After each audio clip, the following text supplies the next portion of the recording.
बाहेर आल्यावर माणसाला कसं वाटतं तशी माझी अवस्था होती. त्या नाटकाची गोष्ट माझ्या डोक्याशी नव्हती, त्या नाटकातली पात्र नव्हती, त्या नाटकाची रचना नव्हती, काही नव्हतं. ते भडभडा बोलतो ना आपण तसं भडभडा आलं. ते जे रंगमंचावर आलं, डॉक्टर लागूनी आणलं, ते इतका काळ या प्रकारचं नाटक हे असह्य होईल असं वाटून त्यांनी ते मर्यादित केलं, संपादित केलं. परंतु जे मुळातलं माझं होतं त्यामध्ये काहीही बाकी बदल काही केले नाही. ज्याला एक पहिल्या धारीचं म्हणतो ना असं आलं. त्यामुळे हात जडवण्याचा प्रश्नच नव्हता, म्हणजे बाकी लोक काय म्हणतील. नाही, मी लिहितो याचं सुद्धा मला भान नव्हतं. ते येतच होतं बाहेर, कुठून आलं काय आलं त्याला काही तात्कालिक निमित्त मला तर काही सापडत नाही. जे काय थोडं झालं होतं त्यानं हे असं नाटक बाहेर यावं असं मला वाटत नव्हतं, पण आलं हे खरं आहे.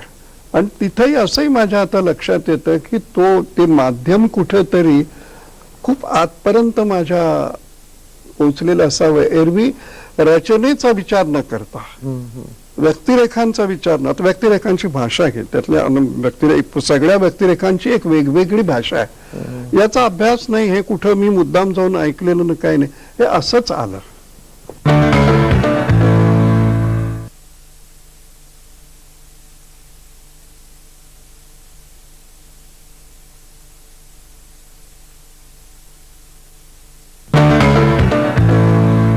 तुमच्या भावाचा जो प्रॉब्लेम चालू होता त्याच काळात तुम्ही मला वाटतं शांतता कोर्ट चालू आहे लिहिलं, त्याच साधारण काळात त्या अवस्थेत असताना लिहिलं असं? नाही, शांतता जेव्हा लिहावं लागलं मला तेव्हा माझा भाऊ गेलाच होता.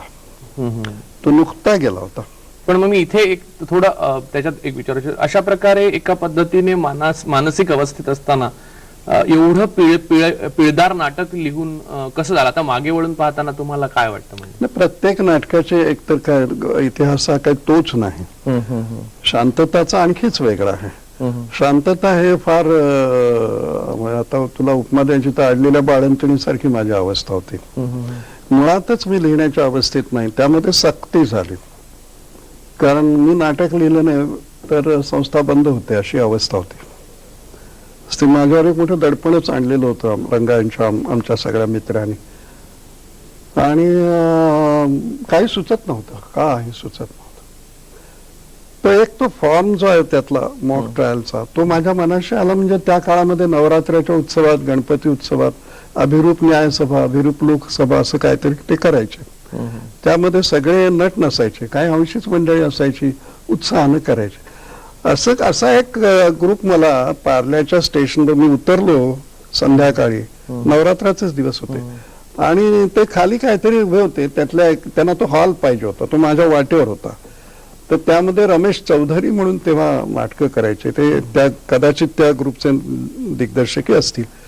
त्यांनी मला ओळखून मला हाक मारली. त्यांना तो हॉल कुठं पण, म्हटलं चला माझ्या वाटेवर आहे. त्यांना घेऊन जात होतो मी. त्यांचं माझं एक बोलणं चाललं होतं, पण मागं पुढं ही मंडळी आपापसात जे काही बोलत होती ते कानावर कुठेतरी नकळत येत होतं.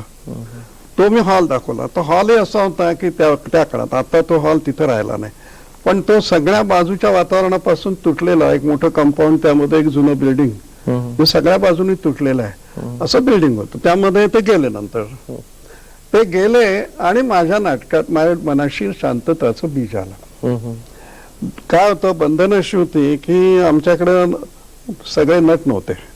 नट नसलेली माणसं त्या नाटकात असणार होती. दुसरी गोष्ट म्हणजे पैसे नव्हते नवा सेट करायला, त्यामुळे जुनच काहीतरी घेऊन करायचं होतं. तर ते बिल्डिंग बघितल्यानंतर माझा प्रश्न सुटला.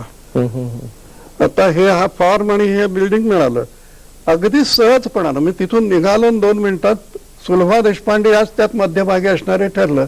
त्या तेव्हा शिक्षिका होत्या, त्यामुळे बेणारी शिक्षिका झाली. इतकं साधं आहे. आता हे मी सांगतो असं काही सगळं मनात काहीतरी असणार सगळं जे अशा पद्धतीने एकदा निघालं. पण ते नंतर लिहिताना मला फार त्रास होत होता, कारण मी एक नोकरी करत होतो. ती नोकरी थकवणार, मनाविरुद्धच नोकरी होती ती. आणि भाऊ गेल्यामुळे माझी मनस्थिती वाईट होती. बरं, हे आमच्या रंगांचे काकडे व्यवस्थापक ते रोज सकाळी माझ्या बेल दाबून दारात उभे राहायचे. नवीन काय लिहिले ते घेऊन जायला आलोय म्हणून. त्यामुळे चिडून वैतागून एक एकदा तास लिहायला बसायचं, आम्ही डोकं टेबलावर टेकून झोपायचं, इतका मी थकलेला असे. पण त्यातून काहीतरी मी लिहिलं आणि त्यांना त्यांच्यात म्हटलं आता जा, आता मला त्रास देऊ नका, काय असेल ते बघा, करा न करा मला माहित नाही. पुढं त्या कोयनेचा भूकंप झाला तेव्हा, आणि मी नोकरीवरून परत येतो संध्याकाळी दादरला होतो, आणि माझ्या मनाशी असं आलं की हे लोक काय करतात बघावं, म्हणून मी तिकडे फिरकलो. तर ते सगळं मनापासून सगळं करत होते, कारण स्पर्धा फार जवळ आलेली होती. सगळं मला लाज वाटली की काय झालंय, मी काय लिहिलं आणि काय करतात. त्यानंतर घरी जाऊन मी त्या नाटकाचं पुनर्लेखन करायला सुरुवात केली. जे केलं होतं ते विसरून नव्यानं सगळं पुन्हा नाटक हे त्यांच्या, म्हणजे त्यातलं काही होतच आधीच, पण नव्या पुन्हा संवाद विवाद नव्या पद्धतीने सगळे त्यांना पुन्हा नव्यानं बसवावं लागलं. त्यातही शेवटचं बेणारीचं स्वागत नव्हतं. मला त्याची गरज पहिल्या त्या सगळ्या लेखनामध्ये वाटली नाही. बेणारही बोलणार नाही असं माझ्या मनाशी कुठेतरी बसलं होतं. पण त्या स्पर्धेमधला जो किमान वेळ होता नाटकाचा, त्याहूनही 10 मिनिटं कमी ते नाटक होतं. तर तिथं ते गेलंच नाही तर हेतूच सगळा फसणार. त्यामुळे मला कोंडला तालमीच्या हॉलमध्ये, आणि सगळ्या मंडळींनी आमच्या सांगितलं की ते आता तुम्ही स्वगत लिहिल्याशिवाय आम्ही तुम्हाला बाहेर काढत नाही. तर स्वगताची जागा मला सुलभा देशपांडे आणि अरविंद देशपांडेने दाखवली की तो बसू शकता. ते मी स्वगत लिहिलं, ते स्वगत नंतर त्यात टाकलं. तर हे नाटक लिहिण्याची पद्धत नाही, मी असं कधी लिहिलं नाही, नंतर कधीच असं केलं नाही. आणि मी प्रस्तावनेत असं म्हटलं होतं की नाटक कसं लिहू नये त्या पद्धतीने नाटक मी लिहिलेलं. पण त्या नाटकासाठी तुम्हाला कमलादेवी चट्टोपाध्याय अवॉर्ड, म्हणजे जो मराठीला पहिल्यांदाच मिळाला, जो तुम्हाला त्याच्यासाठी मिळाला. त्याच्यात एक गंमत होती, ती मला विचारायची वाटते, म्हणजे तुम्ही लिहिलेलं आहे त्याच्याबद्दल की बेणारे बाई बाहेर पडू इच्छिते तेव्हा दरवाजाला बाहेरून अचानक कडी लागते. हे तार्कसंगत नाही, हे दैववादी आहे असे आरोप झाले. सगळी नटमंडळी आणि दिग्दर्शक सगळ्यांचं म्हणणं असं होतं. म्हणणं सुद्धा नाही, त्यांनी गनिमी कावा केला होता. मी बघायला असा गेलो तर त्यांनी बसवलंच होतं दुसरं. त्यातला पुंक्षे नावाचा जो होता तो मध्ये येऊन उभा राहतो, ती जाल निघते तेव्हा असं हात करून उभा राहतो आणि तिला जाऊ देत नाही, ती परत येते. तर मी बघितलं नाही काय आहे. तर मग त्यांनी सांगितलं की नाही काय की तुम्ही लिहिलंय ते तसं, आता तू शब्द मोठा पण ते पटत नाही. म्हटलं पटत नाही म्हणजे तुम्ही परस्पर बदलता नाही, म्हणून म्हटलं मला ते तसंच पाहिजे. तो अरविंद, आता हे सगळे मित्रच होते माझे. अरविंद म्हणाला की करू त्याने काय फार. त्यानंतर ते काय रिहर्स करत होते मी बघायला गेलो नाही.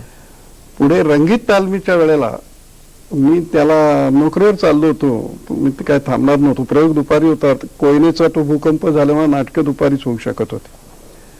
तर मी त्याला विश करायला गेलो आणि निघताना तो म्हणाला की मग काय तेंडुलकर आज नाटकाचं त्या याचं काय करायचं, कडी लागण्याचं काय करायचं.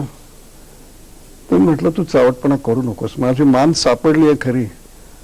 मी नाटक लिहिलं नाही तर बंद होणार संस्था, अशा अवस्थेला तुम्ही मला गाठलेलं आहे. आता मी काय बोलू या, आणि आता तर तुझा प्रयोग आहे दुपारी, मी काही बोलत नाही, तुम्हाला हवं ते करा असं म्हणून मी अगदी वैतागून निघालो तिथून.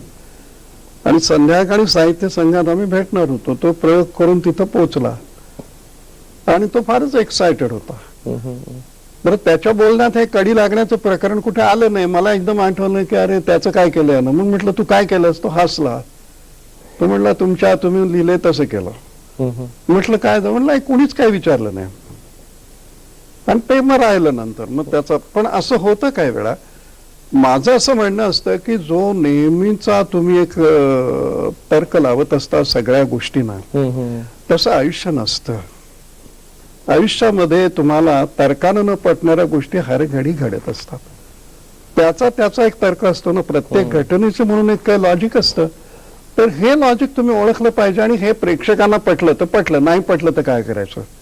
प्रेक्षकाला पटावं म्हणून मी कोणीतरी पुंक्ष नावाचा त्यातला अगदी कमकुवत माणूस आणून दोन्ही हात पसरून तिला अडवतो, ते अडणारच नाही. ती जाणार निघून, त्याला बाजूला करून निघून जाईल. हे जे होतं असं होतं ते. आज आपण इथेच थांबतोय. हा संवाद आपण उद्या चालू ठेवणार आहोत.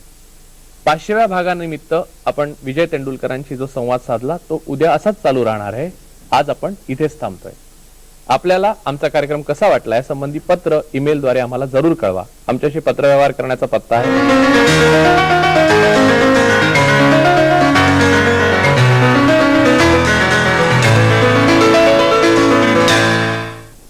संवादचं आजचं पत्र आहे वंदना जोशी, सेक्टर 9, लेन 4, CBD बेलापूर, नवी मुंबईहून.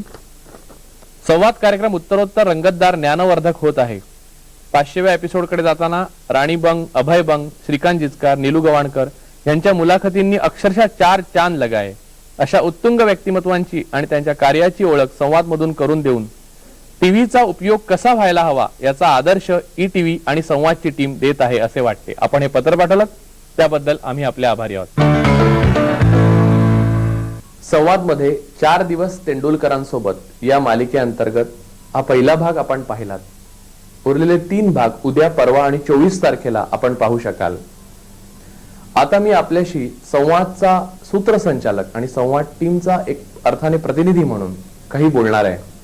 संवाद घडत असताना जे चिंतन होतं, त्याला आम्हाला आलेल्या प्रतिक्रिया होत्या, ती संपूर्ण प्रक्रिया काय होती हे मला तुमच्याशी बोलायला आवडेल. संवाद करत असताना आम्ही सर्वच जणांनी एक गोष्ट कसोशीने पाळली होती, ती म्हणजे विषयांमधलं वैविध्य. विषयांमधलं वैविध्य आणि दर्जा ह्या 2 गोष्टी पाळत असताना आता 500चा टप्पा जेव्हा आम्ही पार करतो तेव्हा मागे वळून बघताना आमच्या असं लक्षात येतं की भौगोलिक प्रदेश, जाती धर्म आणि स्त्री पुरुष यांच्या नावांमध्ये इतका समतोल साधला गेलेला आहे की हे आम्हाला खूप शिकवून जाणार आहे. यातून मिळणारी शिकवण अशी आहे की तुम्ही दर्जातलं सातत्य आणि विषयांची वैविध्यता ह्याबाबत काटेकोर असाल तर बाकी भौगोलिक समतोल आणि जाती धर्मांबाबत समतोल, स्त्री पुरुष संख्येबाबत समतोल हा वेगळा तुम्हाला आवेशाने पाळावाच लागत नाही, तो आपोआप साधला जातो. संवादले दिलेली ही शिकवण आम्हाला खूप मोलाची आहे. संवादमध्ये विषयांचं वैविध्य होतं ते कशा प्रकारचं होतं? भौतिकशास्त्र, सैद्धांतिक भौतिकशास्त्र, ज्योतिष, गणित, पर्जन्यशास्त्र, आरोग्य, समाजशास्त्र, समाजकारण, राजकारण, सर्व विषय. पण ढोबळमानाने हे वरवरचे विषय एवढेच संवादमध्ये आले नाहीत. नुसतं आरोग्य घेतलं तर आयुर्वेद, होमिओपॅथी, आत्ताचं पाश्चात्य वैद्यकशास्त्र एवढंच नव्हे तर पर्यायी आरोग्य पद्धतीचा विचार करणारी माणसं, विचार करण्याच्या पद्धतीतलं त्यातलं वैविध्य, समाजकारणाच्या बाबतीतही असत. समाजासंबंधी जे विचारवंत विचार करतात त्या विचारवंतांमध्ये सुद्धा हे वैविध्य आम्ही जपलं. त्यामुळे संवादमध्ये एकदा आलेला विषय त्या अर्थाने परत कधी आला नाही. दुसरा विषय, दुसरा दिवस असं होत राहिलं. आणि हे करत असताना ही माणसं जी संवादमध्ये आली ती कुठून आली तर महाराष्ट्राचा असा एकही भाग नाही, पश्चिम महाराष्ट्र, विदर्भ, मराठवाडा, कोकण, मुंबई, पुणे, आता आम्ही मागे वळून बघतो तर आम्हाला असं दिसतं की सगळ्या भागातनं, महाराष्ट्रातल्या प्रत्येक जिल्ह्यातनं जवळजवळ सारखी तेवढ्याच प्रमाणात माणसं संवादमध्ये आलेली आहेत. आणि आश्चर्यकारक म्हणजे स्त्री आणि पुरुषांचं तुलनेने प्रमाणही सारखं आहे. ही गोष्ट आम्हाला कमालीची आनंददायक वाटते. पण हे सगळं करण्याकरता आम्हाला जो शोध घ्यावा लागला माणसांचा, तो आम्ही एक प्रदेश, एक भौगोलिक प्रदेश विशिष्ट डोळ्यासमोर ठेवून घेतला नाही, तर संपूर्ण भारत आमच्या समोर होता. मराठी बोलणारी माणसं जी कर्तृत्ववान आहेत आणि कुठच्या तरी क्षेत्रात ज्यांनी काम केलेलं आहे आणि वेगळ्या प्रकारे विचार करतात, ती महाराष्ट्रातच नव्हे तर महाराष्ट्राच्या बाहेरूनही संवादमध्ये आली. जशी संवादला पत्र भारताच्या बाहेरूनही आली. तुमच्याकडनं येणाऱ्या पत्रांबाबत बोलायचं झालं तर मी असं म्हणेन की भौगोलिक दृष्ट्या म्हणायचं झालं तर देशात आणि देशाबाहेरूनही आम्हाला पत्र येतात, ईमेल येतात, टेलिफोन येतात. पण याही पलीकडे जाऊन प्रत्येक पत्र, प्रत्येक ईमेल, प्रत्येक टेलिफोन हा त्या पत्रकर्त्याने, टेलिफोन करणाऱ्यांनी आम्हाला त्याची समजूत आमच्यापर्यंत पोहोचवण्याचा केलेला प्रयत्न असतो. आणि हे इतकं वैशिष्ट्यपूर्ण असतं, म्हणजे पत्र काय, ईमेल काय किंवा टेलिफोन काय, की तुमची समजूत आमच्यापर्यंत जेव्हा पोहोचते तेव्हा आमच्या समजुतीतही भर पडते. तुम्हाला मी हे सांगू इच्छितो की आतापर्यंत संवादला आलेली प्रत्येक पत्र, प्रत्येक ईमेल आम्ही जातीने आणि काळजीपूर्वक वाचलेलं आहे. आम्हाला नेहमी ही खंत वाटत आलेली आहे की त्या पत्रकर्त्यापर्यंत, त्या ईमेल कर्त्यापर्यंत स्वतः जाऊन संवाद आपण साधू शकत नाही, कारण इतक्या मोठ्या प्रमाणावर, इतक्या प्रचंड संख्येने ही पत्र, ईमेल असतात की आम्हाला प्रत्यक्ष भेटता येत नाही. पण आम्ही यापुढे हा प्रयत्न करणार आहोत की अशा प्रकारे जी ईमेल येतात, पत्र येतात, टेलिफोन येतात, ती माणसं आमच्यापर्यंत म्हणजे संवाद पर्यंत पोहोचतील किंवा संवाद सरळ थेट त्यांच्यापर्यंत पोहोचेल. संवाद मध्ये आतापर्यंत जे अतिथी आलेले आहेत त्यांच्याबरोबरचा संवाद मला नीट आठवतोय. मेधा पाटकर आल्या होत्या. तर मेधा पाटकरांना मी विचारलं की शीतपेयांची जी जाहिरात करतात ते क्रिकेटपटू आज राष्ट्राचे आदर्श आहेत, त्याच्यावर तुमचं काय मत आहे? तर त्या म्हणल्या ते ज्याची भलामण करता आहेत ते काय आहे याची त्यांनाच माहिती नाहीये. कवी नारायण कुलकर्णी कवठेकर आलेले. कवी नारायण कुलकर्णी कवठेकरांना मी विचारलं की वास्तविक जीवनामध्ये जे प्रश्न असतात त्याचा कवीशी काही संबंध आहे का? तर नारायण कुलकर्णी कवठेकरांनी स्वतःच उदाहरण दिलं की कवठे गावामध्ये एक हुकुमशाही सरंजामदारांशी त्यांचा संघर्ष झाला होता आणि त्या संघर्षामध्ये ते स्वतः सक्रिय उतरले होते आणि त्यातून त्यांची कविता घडत गेली. माधवराव गडकरी आले होते. माधवराव गडकरींना मी विचारलं की तुम्ही असामाजिक तत्व जी असतात त्याच्या विरुद्ध जेव्हा लिहिता तेव्हा मात्र न्यायालयीन आधार घेतात आणि तुमच्यावर खटले करतात, त्यांच्यावर खूप खटले झाले, तर त्याचं तुम्हाला भय नाही का वाटत? ते म्हणले छेछे, असल्या गोष्टींना घाबरून पत्रकाराला मागे राहून कसं चालेल, त्याला तर अशा वेळी लढा दिला पाहिजे. किंवा दत्ता ताम्हाणे आले होते, 91 वर्षाचे स्वातंत्र्य सैनिक. त्यांनी एक किस्सा सांगितला, तुम्हाला जसं तसं आठवतंय. ते म्हणाले की नेहरूंना भेटायला ते गेले होते आणि तेव्हा नेहरूंच्या टेबलवरनं टाचणी खाली पडली. नेहरू देशाचे पंतप्रधान होते आणि सर्वात लोकप्रिय पंतप्रधान. नेहरू खाली वाकले, त्यांनी टाचणी शोधली, ती उचलली आणि वरती कागदाला टोचून ठेवली. ते म्हणाले ह्या प्रकारची ह्या प्रकारची नीती असलेले नेते तेव्हा भारतामध्ये होते, त्यामुळे त्यांच्या हातात भारत सुरक्षित राहिला. ह्या गोष्टी ज्या मी संवादमध्ये इथे आलेले अतिथी बोललेत त्या मी कधीही विसरू शकत नाही. ही मी तुम्हाला काही वानगी दाखल उदाहरणं दिली, पण संवादमध्ये आलेल्या सर्व अतिथींचं काही ना काही वैशिष्ट्यपूर्ण आजही माझ्या अगदी ताजं आणि स्वच्छ लक्षात आहे. संवादचं जे संपूर्ण स्वरूप आहे त्याच्यात एक व्यक्ती, एक मुलाखत, एक विषय असं स्वरूप आहे. पण पाहता पाहता म्हणजे 500व्या भागापर्यंत आम्ही पोहोचलो. तोपर्यंत म्हणजे कालच एक मला ईमेल आला, त्याच्यामध्ये असं त्या व्यक्तीने म्हटलेलं आहे की संवाद ही एक कार्यक्रम न राहता ही एक चळवळ झालेली आहे आणि खरोखरच इतक्या मोठ्या प्रमाणावर माणसं संवादची स्पंदनं अनुभवतात याचा अर्थ ती खरोखरच एक चळवळ झालेली आहे. त्याला एक मूर्त स्वरूप देण्याकरताच संवाद क्लब म्हणजे ETV संवाद क्लबची योजना आम्ही तुमच्यापर्यंत पोहोचवली. तुम्ही एवढंच करायचं म्हणजे जे तुम्ही करत आलेला आहे. प्रचंड मोठ्या संख्येने ETV संवाद क्लबच्या सदस्यतेसाठी आमच्यापर्यंत पत्र आलेले आहे. तुम्ही तेवढंच करायचं, पुढचं आम्ही करणार आहोत. तुमच्या मनातल्या समस्या, तुमच्या आजूबाजूला वाटणारे तुम्हाला आजूबाजूच्या वातावरणाविषयी वाटणारी अस्वस्थता, तुमच्या कल्पना ह्या संपूर्ण समाजाला सगळ्या लोकांपर्यंत पोहोचवण्याकरता ETV संवाद क्लबच्या माध्यमातून आपण संवाद हा एक तुमचा आवाज बनणार आहे. संवाद क्लब ही कल्पना अशी आहे की एकदा का तुम्ही संवाद क्लबचे सदस्य बनलात की आम्ही लेखी स्वरूपात तुम्हाला सदस्यता मिळाल्याचं कळवू. त्यानंतर तुमच्या कल्पना, तुमच्या समस्या, तुमची अस्वस्थता सर्व लोकांपर्यंत संवादच्या माध्यमातून पोहोचवण्याकरता आम्ही तुमच्यापर्यंत पोहोचणार आहोत. पण आज 500 पर्यंत जेव्हा आलो तेव्हा तो सातत्य, राखलेलं सातत्य, तो राखलेला दर्जा आणि हे सगळं आम्हाला तुमच्या प्रतिक्रियातनं जे कळतं त्यातून 500व्या एपिसोड पर्यंत एक मोठी जबाबदारी आमच्यावर आलेली आहे. 500 नंतरचा जो आमचा टप्पा आहे तो ह्या साऱ्या जबाबदाऱ्यांचं ओझं खांद्यावर घेऊन आम्ही करणार आहोत याची जाण आम्हाला आहे.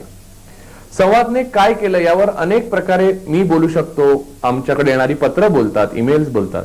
पण एका वाक्यात जर सांगायचं झालं तर संवादने आशा जागवली. सकाळी जेव्हा एक नवीन मनुष्य, नवीन विषय आणि त्यातलं कर्तृत्व आणि लढण्याची प्रवृत्ती जेव्हा उठून आपण पाहतो तेव्हा स्वाभाविकपणे एक आशा जागते. संवादच्या बाबतीतला एक मला किस्सा आठवतो.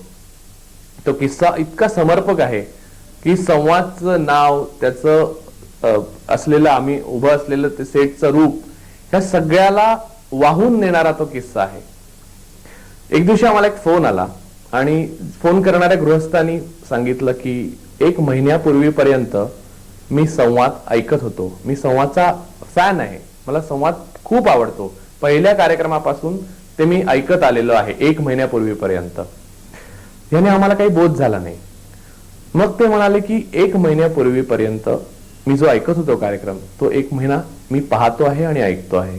कारण 1 महिन्यापूर्वी तुमच्याकडे संवादमध्ये एक बाई आलेल्या ज्या डोळ्याच्या आरोग्याचा पर्यायी पद्धतीने विचार करतात आणि उपचार करतात. त्यांचा कार्यक्रम मी ऐकला आणि त्यांच्याकडे गेलो आणि 18 वर्षानंतर माझी दृष्टी परत आली.